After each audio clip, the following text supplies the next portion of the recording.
Lições Bíblicas Dominical, na apresentação de Andy Moura.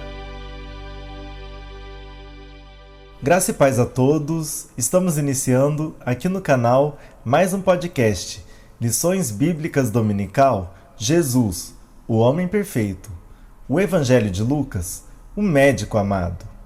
Nós estaremos entrando na lição de número 10, que tem o seguinte título: Jesus e o Dinheiro. Essa lição foi estudada no dia 7 de junho de 2015 e tem os comentários de José Gonçalves. Antes de iniciarmos o estudo de hoje, queremos pedir, como sempre, uma força aqui no canal.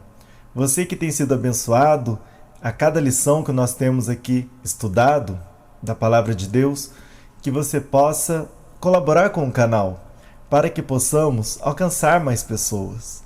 Então, primeiramente, se inscreva no canal se ainda não é inscrito. E não se esqueça de acionar o sininho para que você possa ser notificado e veja tudo em primeira mão quando colocarmos um conteúdo novo no ar.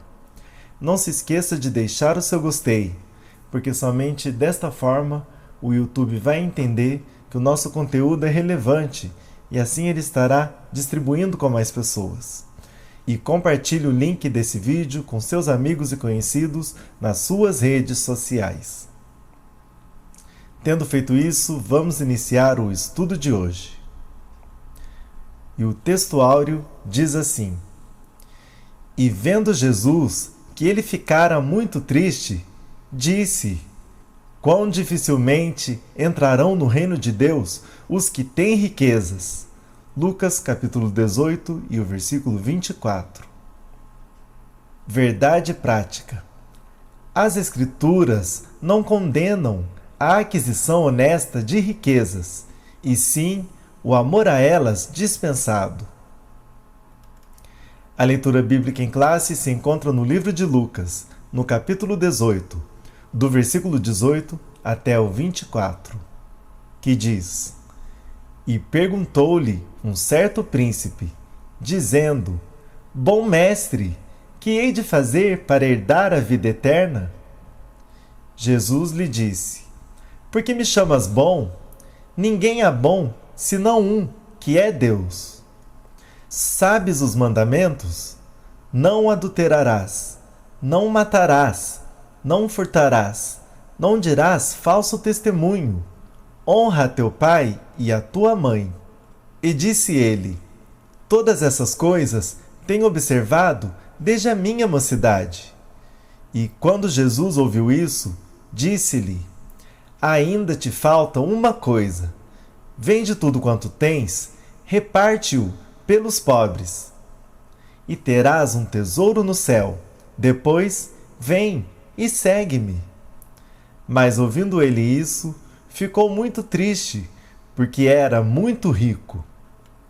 E vendo Jesus que ele ficara muito triste, disse: Quão dificilmente entrarão no reino de Deus os que têm riquezas. Introdução. O cristianismo bíblico e ortodoxo sempre manteve uma posição de cautela e até mesmo reserva com respeito ao uso do dinheiro e aquisição de riquezas. Na verdade, os primeiros líderes cristãos, inspirados nos ensinos de Jesus, passaram a desestimular a aquisição de bens materiais. Entretanto, o secularismo e o materialismo sempre rondaram o arraial cristão, e vez por outra, Mamon tem deixado suas marcas em nosso meio. Observaremos nesta lição que os ensinos de Jesus sobre a aquisição de riquezas se distanciam do judaísmo de seus dias e também daquele que é praticado hoje por muitos setores do cristianismo evangélico. Longe de estimular a aquisição de bens, como fazem dezenas de igrejas, Jesus aconselha se desvencilhar delas. Aprendamos com o Mestre o uso correto do dinheiro e como ser bons mordomos dos bens que nos foram confiados. Primeiro tópico: o dinheiro, bens e posses nas perspectivas secular e cristã. Em primeiro lugar, perspectiva secular. Uma das formas mais comuns de se enxergar o dinheiro, bens e posses na cultura secular é vê-los apenas como algo de natureza puramente material. Tanto no mundo antigo quanto no contemporâneo, é possível observar que a realidade material pareceu sempre se sobrepor à espiritual.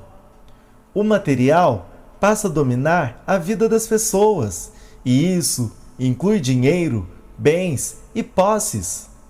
No mundo ocidental, essa forma de enxergar as coisas transformou-se em uma filosofia de vida, que se recusa a enxergar outra coisa além da matéria. Por essa perspectiva, o material é superestimado, enquanto o espiritual é ignorado e suplantado. Nesse contexto, quem tem posses é valorizado, e quem não as possui, nada vale. O dinheiro, como valor material que garante posses, ganha o status de senhor, em vez de servo. Em segundo lugar, perspectiva cristã. No contexto cristão, o mesmo Deus que fez o espiritual é o mesmo que fez o material. Nos ensinos de Cristo, não há um dualismo entre matéria e espírito. Todavia, as coisas espirituais, por serem de natureza eterna, ganham primazia sobre as materiais, que são apenas temporais. Lucas capítulo 10 e o versículo 41. Na perspectiva cristã, portanto, as dimensões material e espiritual devem coexistir. Assim como servimos a Deus com o nosso espírito, nossa dimensão espiritual, devemos também servir com o nosso corpo. 1 Coríntios capítulo 6, versículo 19 e o 20. 1 Tessalonicenses, capítulo 5 e o versículo 23. Nossa dimensão material. Dessa forma, quem se tornou participante dos valores espirituais deve também servir com seus bens materiais. Romanos, capítulo 15 e o versículo 27. Lucas, capítulo 8 e o versículo 3. Aqui, o dinheiro, como valor material, não é visto como senhor, mas apenas como um servo. Síntese do primeiro tópico. Na perspectiva secular, o dinheiro é apenas um elemento material. Na cristã, as dimensões espiritual e material devem coexistir. Segundo tópico. Dinheiro, bens e posses no judaísmo do tempo de Jesus. Em primeiro lugar, ricos e pobres. No judaísmo do tempo de Jesus, a sociedade estava dividida em dois grupos, os ricos e os pobres. Na classe mais abastada estavam os sacerdotes, participantes de uma elite que controlava o sistema de sacrifícios e lucravam com ele, e os herodianos, que possuíam grandes propriedades.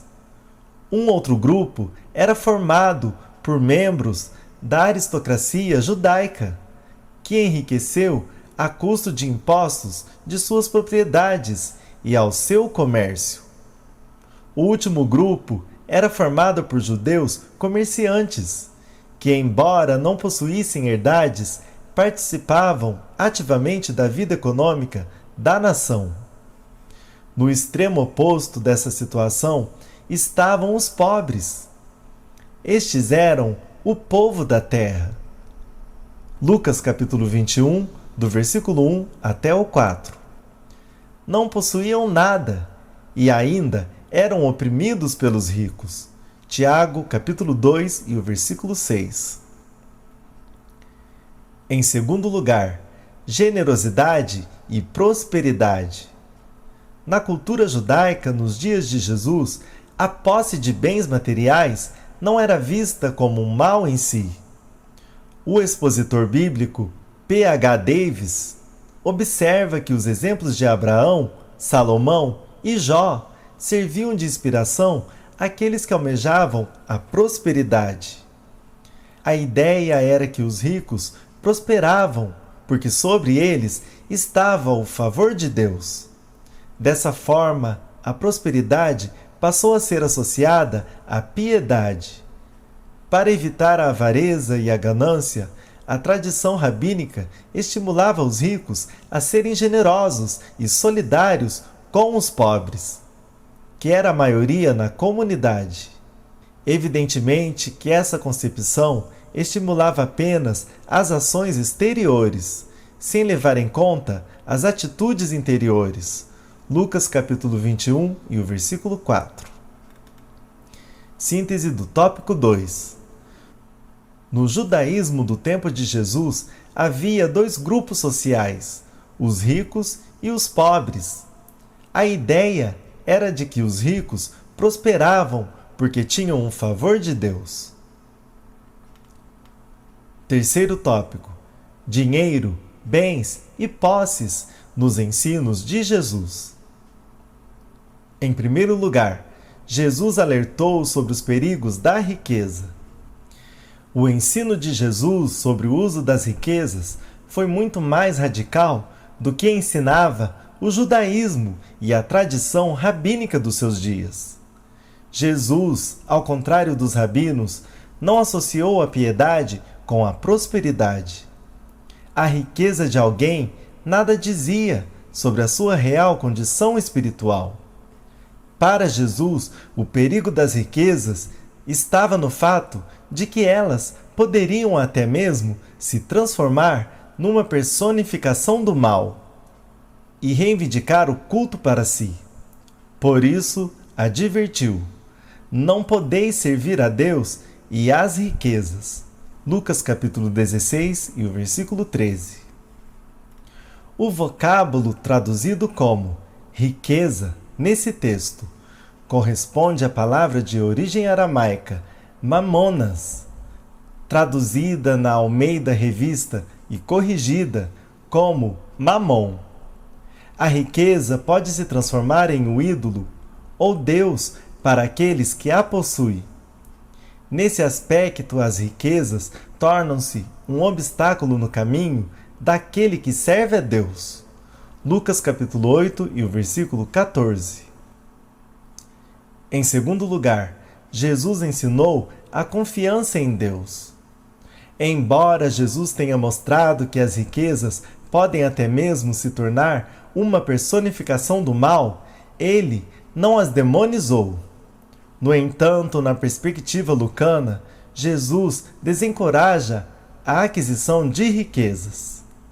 Lucas capítulo 12 e o versículo 13, capítulo 18 e o versículo 22. E estimula a confiança em Deus. E havia uma razão para isso. Logo após mostrar os perigos da avareza, a alguém que queria fazer dele um juiz e uma questão relacionada a uma herança, Jesus revela a seus discípulos que a melhor forma de se proteger desse mal é confiar inteiramente na provisão divina.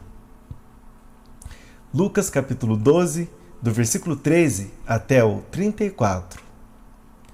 As riquezas dão a falsa sensação de segurança e de independência das coisas espirituais.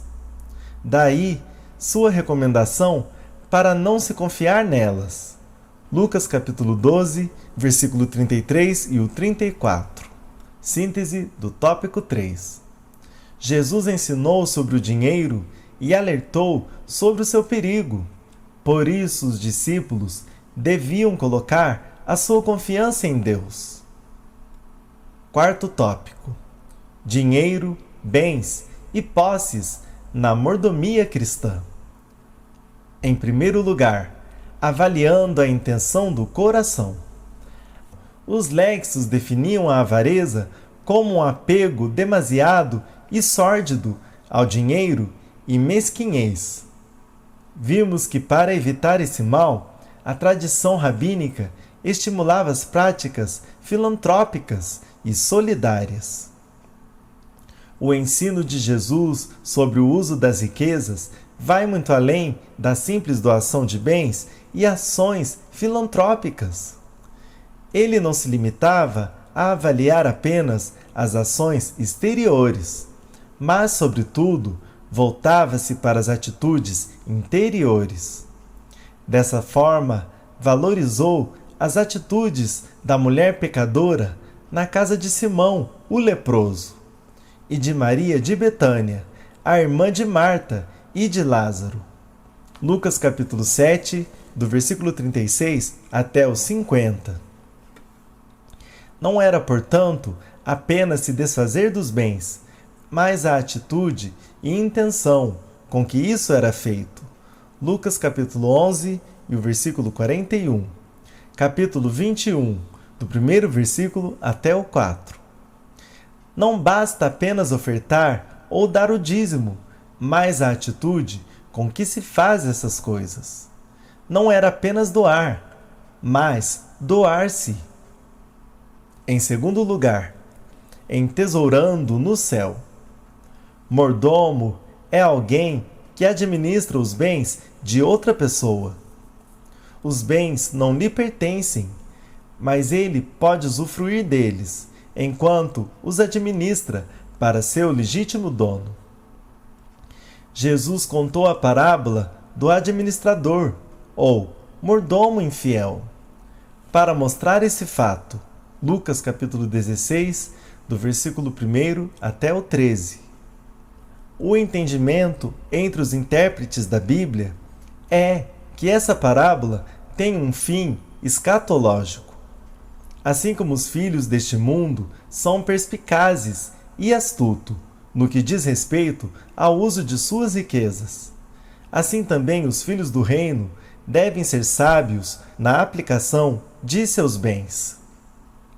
O ensino da parábola é que o melhor investimento é usar os recursos materiais adquiridos na propagação do reino de Deus, e dessa forma ganhar amigos para a vida eterna. Lucas capítulo 16 e o versículo 9. Síntese do quarto tópico. Jesus ensinou a respeito do uso correto do dinheiro, mostrando o cuidado que devemos ter com a avareza. Conclusão. Não há valor moral no dinheiro em si. Ter dinheiro pode ser uma coisa boa ou ruim.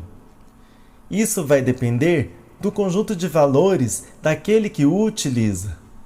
Certamente, usar o dinheiro para ajudar uma obra filantrópica ou investir na obra missionária é uma coisa útil e louvável. Todavia, usar esse dinheiro, como advertiu Jesus, simplesmente com a atitude de querer mais posses, mais prestígio, mais autossatisfação, acaba se tornando uma coisa ruim. Leiamos com cuidado o terceiro evangelho e descubramos o exercício da verdadeira mordomia cristã. E assim finalizamos mais um podcast, Lições Bíblicas Dominical, Jesus, o homem perfeito, o Evangelho de Lucas, o médico amado. Agradecemos pela sua audiência e contamos com você numa próxima edição. Que Deus vos abençoe.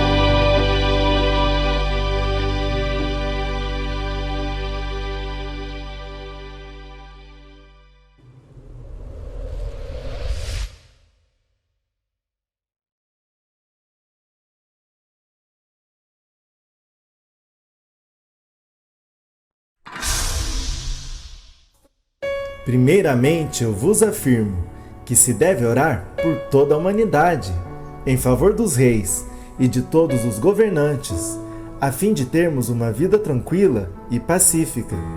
AMRL3, o canal da família cristã.